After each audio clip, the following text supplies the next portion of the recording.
Guys, welcome back to my YouTube channel. This is me, Dr. Ramna. So today's our topic, business law, MBA, or in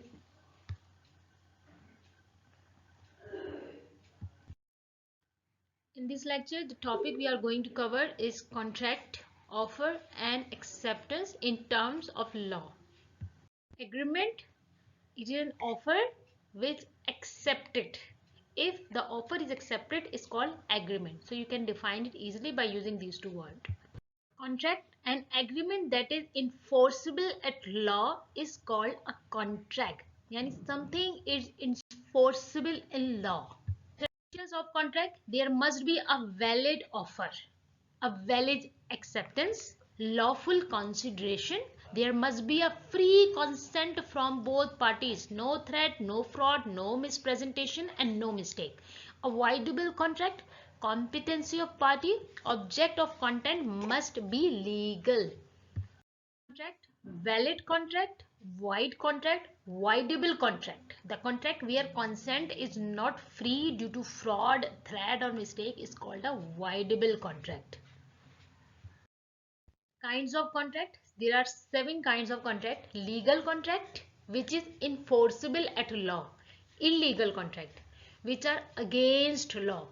Express contract, which are totally written. Implied contract, which are implied by you, by the consent. 5. Executed contract, the contract which all terms are written, executed at the spot. 6. Executory contract, the contract which all terms or conditions are written which will be executed in future.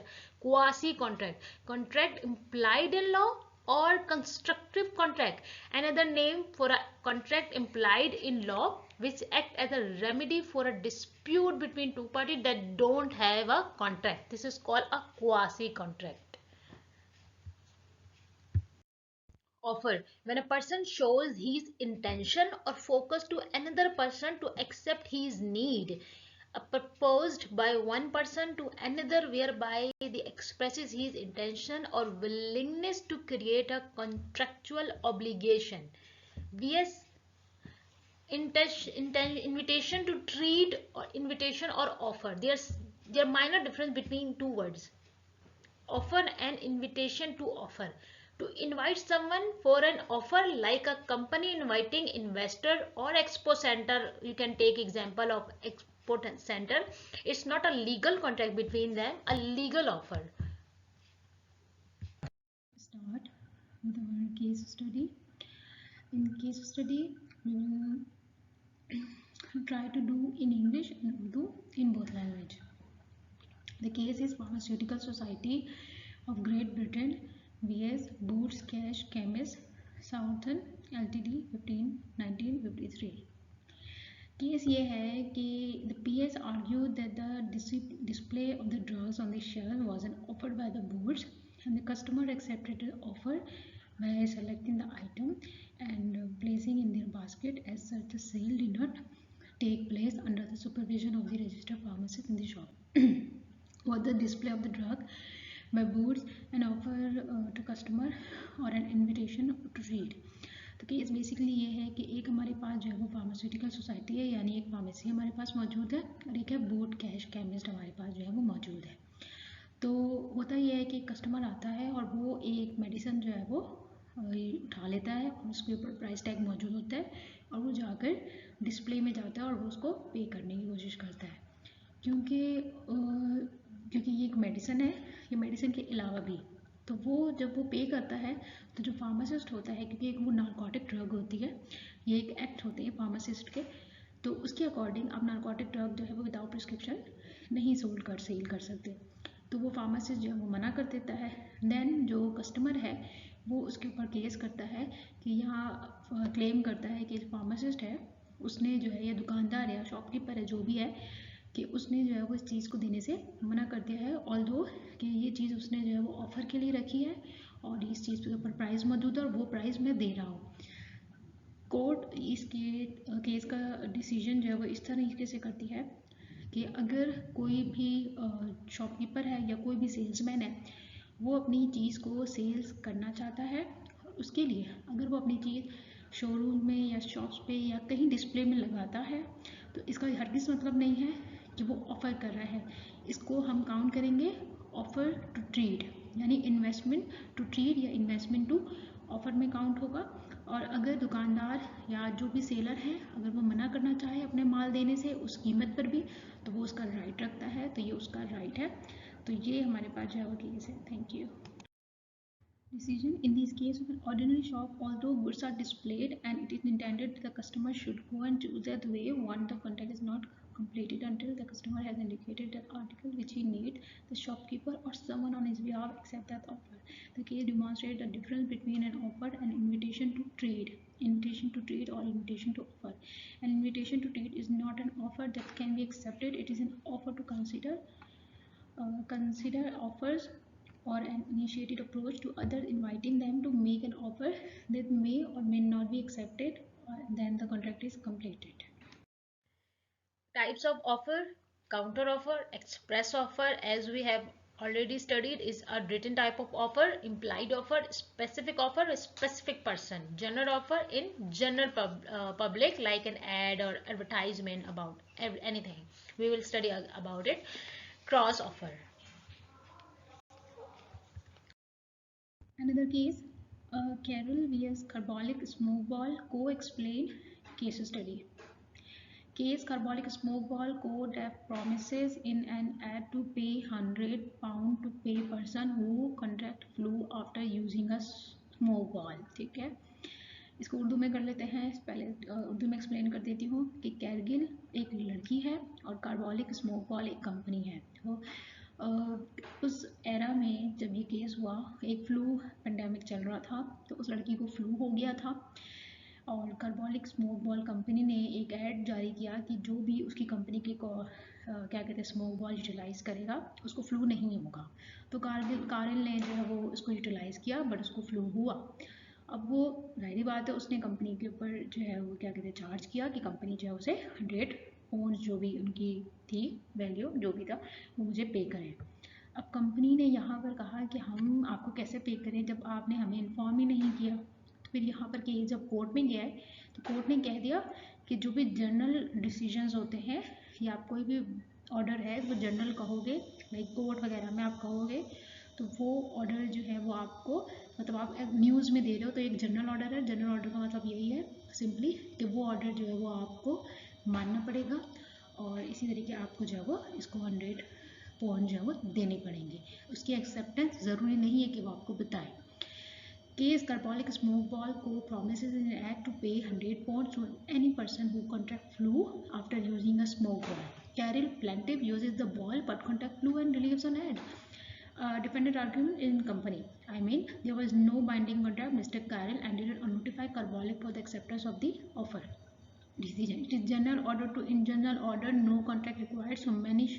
So company should pay her the given amount is she accepted according to instruction. So if the offer made publicly large is acceptance whenever anyone out of public acted upon it. There was an intention to create contractual obligation. Our third topic is acceptance. A general principle of valid acceptance: the acceptance must be absolutely clear and ambiguous. इसको हम आगे study कर लेते हैं। Case Broicher and Grant, 1892 case. The offer stated that it will be remain open to the claimant for a period of 6 weeks. The defendant charged his mind about the purchase and brought to claimant once again purporting to withdraw the offer. Decision: an offer can be withdrawn at any time prior to acceptance regardless of any promises by the affianced to keep the offer off. So इसको हम उर्दू में एक बार देख लेते हैं। Example हमारे पास आई हुई है। इसका मतलब यह है कि सपोज़ करो एक हमारे पास जो है वो कंपनी ए हमारे पास है, वो ऑफ़र देती है कंपनी या पर्सन डी को कि वो जो है वो उसका घर ख़रीदना चाहती है। कंपनी ए ने जो है वो कहा है कि 6 वीक तक जो है मेरी ऑफ़र आपके लिए खुली है तो आप डिसाइड कर लें कि मैं आपको घर जो है वो। तो फिर अचानक से कंपनी ए को जो है वो ख्याल आता है और वो कहती है नहीं मुझे नहीं ख़रीदना, और वो कंपनी डी को लेटर दे देती है कि भाई मुझे ये घर नहीं ख़रीदना है। अब जो पर्सन डी है वो कहता है, वो लेटर लिखता है 6 डे के 5th डे के अंदर अंदर सपोज़ वो लेटर लिखता है ए को कि आपने जो ऑफ़र दी थी पहली वाली वो मुझे मंजूर है और मुझे ये चाहिए। अब ए कहता है कि मैंने तो वो चीज़ विड्रॉ कर ली थी, आपको नोटिस भेज दिया था। वो कहता है नहीं, आपने मुझे नोटिस भेजा था एक्सेप्टेंस का, मेरे पास वही नोटिस है और मुझे आप एक्सेप्ट करो। कोर्ट में केस जाता है, कोर्ट कहती है कि एग्रीमेंट या कॉन्ट्रैक्ट कभी भी एक पार्टी के दरमियान नहीं होता, ये हमेशा दो पार्टी के दरमियान होता है और उनकी रजामंदी से होता है। तो अगर कोई भी कंपनी ऑफर के बाद, मुद्दत पूरी होने के बाद या उस दौरान ऑफर को ख़त्म करना चाहती है, तो अगर कोई कंपनी ख़त्म करना चाहती है तो उसका राइट है और वो ख़त्म कर सकती है। Quote, if 6 weeks are given on the side to accept an offer, the offer has 6 weeks to put an end into it. One party cannot be bound without the offer. Both parties are agreed. Either has a right to be off. दोनों party agree हुई हैं, दोनों में से दोनों को right है कि वो ऑफ कर सकता है। तो सिंपल केस है। 2. Acceptance must be communicated to promises or offer. Fourth case हमारे पास जो है वो ब्रॉम्पटन एंड मेट्रोपॉलिटन रेलवे का केस है। इस केस में क्या होता है, एक रेलवे कंपनी है, ठीक है, वो कोल तार लेती है ब्रॉम्पटन की कंपनी से। तो ब्रॉम्पटन जो है वो कहता है कि जो हमारे दरमियान जो है वो एक कॉन्ट्रैक्ट होना चाहिए। रेलवे कंपनी कहती है ठीक है। रेलवे कंपनी जो है वो एक कॉन्ट्रैक्ट बनाती है और वो ब्रॉम्पटन को सेंड कर देती है, ठीक है। ब्रॉम्पटन देखता है उस कॉन्ट्रैक्ट को, उसको लगता है कि इसमें कुछ चीज़ें और जो है वो ऐड होनी चाहिए, तो फिर ब्रॉम्पटन जो है उसमें चीज़ें ऐड करके उसको अप्रूव करके जो है वो रेलवे कंपनी को भिजवा देता है। रेलवे कंपनी के मैनेजर जो है वो उसका कॉन्ट्रैक्ट को देखते हैं और उसके बाद जो है वो उसको ड्रॉज में रख देते हैं। मे बी वो अप्रूव्ड उनका इरादा था या नहीं था। फिर ब्रॉम्पटन अचानक से जो है वो ब्रॉम्पटन जो है वो रेलवे कंपनी को कोल तार देना छोड़ देता है, क्योंकि फिर अब रेलवे कंपनी जो है वो केस करती है कि ब्रॉम्पटन और हमारा जो कॉन्ट्रैक्ट हुआ था उसके अकॉर्डिंग ब्रॉम्पटन हमें कॉन्ट्रैक्ट जो है वो कोल जो है वो देता रहेगा कितने साल तक, फला साल तक, जो भी 2 ईयर्स या भी 3 ईयर्स। ब्रॉम्पटन वहाँ पर कोर्ट ये फैसला करती है, क्योंकि जो कॉन्ट्रैक्ट रेलवे ने अगर ब्रॉम्पटन का ड्राफ्ट अप्रूव किया था तो वो उन दोनों को आपस में कम्युनिकेट करना चाहिए था, क्योंकि कोई भी कॉन्ट्रैक्ट जब विदाउट कम्युनिकेशन अप्रूव नहीं होता। तो क्योंकि वहाँ पर रेलवे ने जो है वो कॉन्ट्रैक्ट अप्रूव करके ड्रॉज में रख लिया था, उसको जो है वो अप्रूव करके आपस में कम्युनिकेशन नहीं की थी, तो ये जो है एग्रीमेंट वैलिड नहीं है। A contract can be accepted by the conduct of the parties. Brogdon and Metro Co agreed to contract for local supplier, coal supplier. Railways and draft agreement to Brogdon for coal supply. Brogdon add amendment to the agreement and return to the railway means counter offer. It's also called counter offer. Railway company receive an agreement but no communication was done between them. Brogdon stopped supply coal to the railway. Railway charged Brogdon to breach the contract. The contract is not communicated between each other, so no contract is made. Decision acceptance should be communicated. So we remember this. Acceptance must be in prescribed manner. The acceptance must be given within time. Silence is not equal to acceptance. Case 5 हमारे पास जो है वो रेम्सगेट Victoria hotel को LTD और मॉन्टीफॉर्ड के दरमियान है, ठीक है। केस में ये होता है कि होटल कहता है कि हमने जो है वो अपने शेयर आपको जो है वो शेयर करने हैं, मतलब वो लोग जो है वो शेयर जो है वो देना चाह रहे हैं अपने होटल के, तो जिसने लेने हैं वो ले लें, ठीक है। तो फिर मॉन्टीफर जो है तकरीबन जून या जुलाई में जब उसका ऐड आता है वो उस शेयर को लेना चाहता है और वो उसके पैसे जो है वो कंपनी यानी होटल के अकाउंट में डलवा देता है। 6-7 महीने गुजरने के बाद होटल जब देखता है कि वो मॉन्टीफर का जो शेयर्स हैं वो पड़े हुए हैं, तो वो मॉन्टीफर को लेटर लिखते हैं कि वो उसका जो है एक्सेप्ट कर लेते हैं शेयर। इस दौरान मॉन्टीफ्योर ने जो है वो चेंज कर लिया है अपना माइंड, कि उसने सोच लिया था कि वो शेयर नहीं लेगा। रीज़न ये है कि जब वो शेयर उन्होंने अनाउंस किए थे देना, तब उनकी होटल की मालियत वैल्यू जो है वो ज़्यादा थी और अब जो है होटल की वैल्यू जो है वो बहुत ज़्यादा कम हो गई है, तो उसको नुकसान होगा। ऑब्वियसली बात है, उनको अगर करनी थी ऑफ़र तो पहले एक्सेप्ट करनी चाहिए थी। केस कोर्ट में जाता है, कोर्ट तय करती है कि 2 से 3-4 महीने या 6 महीने होटल के लिए बहुत थे कि वो उसकी शेयर को आप जो है वो एक्सेप्ट कर लेते। अब जब वैल्यू गिर गई है या जो भी रीज़न है, इतने लॉन्ग पीरियड तक जो है वो आप एक्सेप्टेंस को हम जो है वो मतलब कोर्ट नहीं मानती, सो लिहाजा मॉन्टेफिओर को जो है वो उसका जो भी डिपॉजिट रकम थी वो वापस की जाए। Hotel want to distribute his share to the public. Montefiore accepted the offer and won purchase shares in second day and deposit the amount in the hotel account. Company letter to Montefiore accepting the share at 6th day. Now Monty want to withdraw because this time hotel share value is down in the market. Quote, after the 6th day, Monty can withdraw it because the period is enough for the hotel to have a lot to share to him. Where an offer does not specify that is valid for a given amount of time, it will expire once a reasonable period has passed. The statement of the court. Revocation, official cancellation of offer or acceptance must be communicated to the offerer. Consideration value of contract means something which is of some value in the eye of the law. It may be give some benefit to the other party or some declarement to the other party. Abdulaziz and Masoom Ali movement was set up on 4th to collect money for repairing and construction of a mosque known as Masjid Hamad. The committee themselves sanctioned a subscription of 3,000. Beside the 100 was paid by Hakim, 500 by promised by Munshi, and another sum of 500 by promised by Munshi.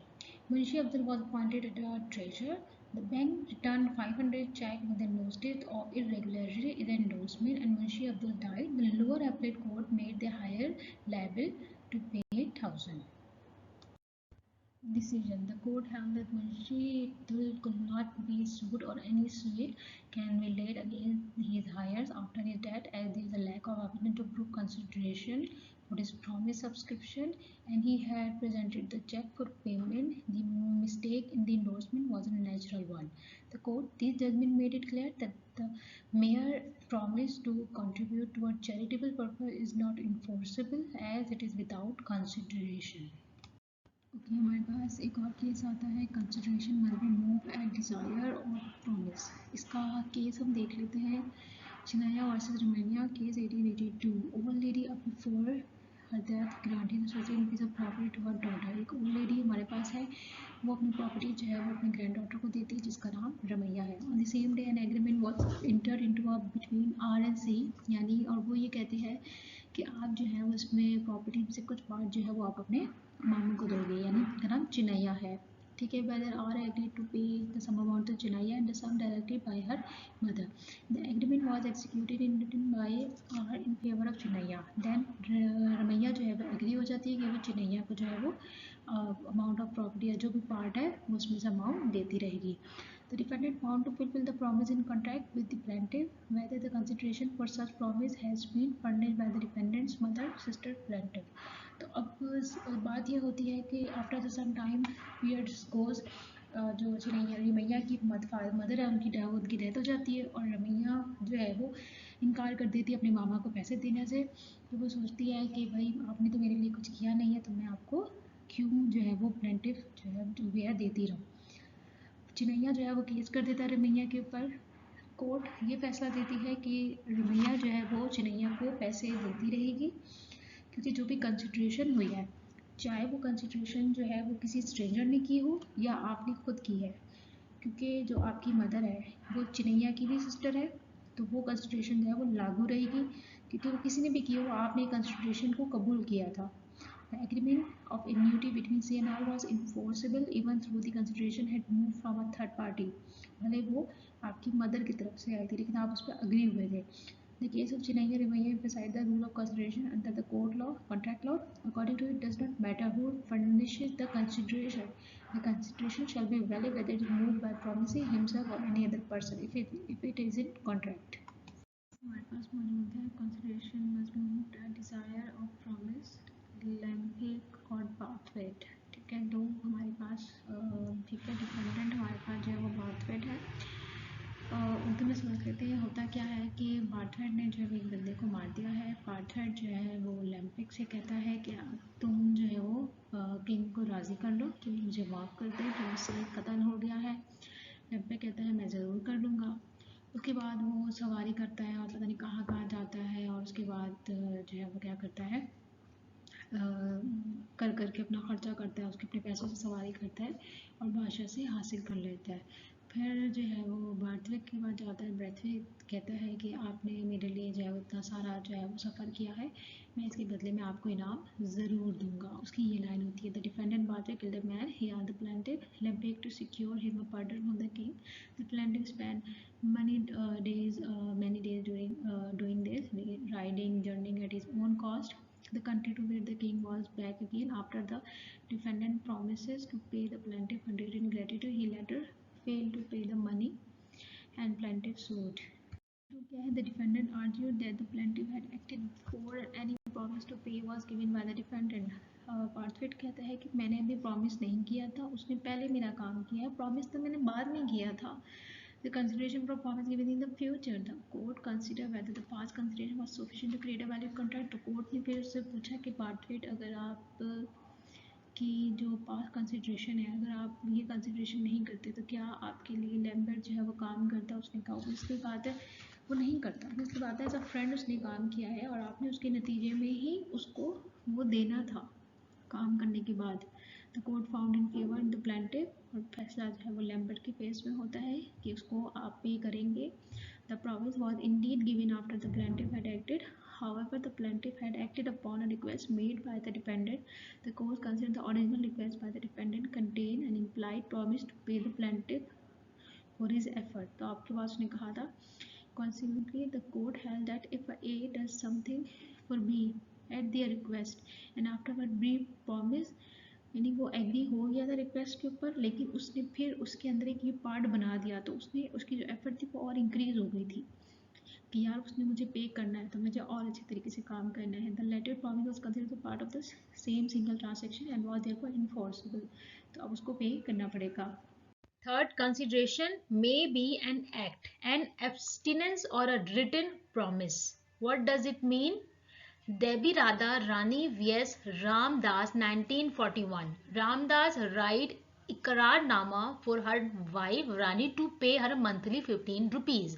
After some argument between them, she went to her father's house and he refused to pay her amount.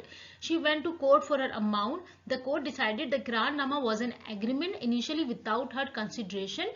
So if she was at his husband home or father home, he had to pay her amount. What does this case? कि रामदास और के दरमियान एक contract होता है कि वो अपनी वाइफ को जो है वो मंथली जो है वो 15 रुपये जो है वो भेजेगा। उनके दरमियान कोई आर्ग्यूमेंट हो जाती है जिसकी वजह से वो 15 रुपये जो है वो देना बंद कर देता है और वो क्योंकि वो अपने घर चली जाती है।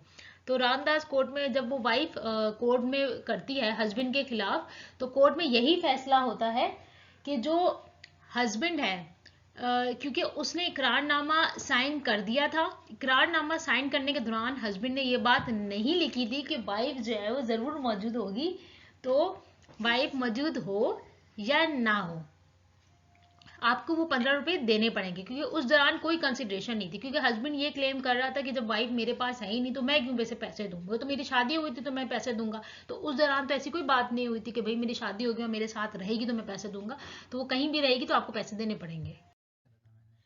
Consideration may not be adequate. Consideration must be real, not uncertain or illusionary.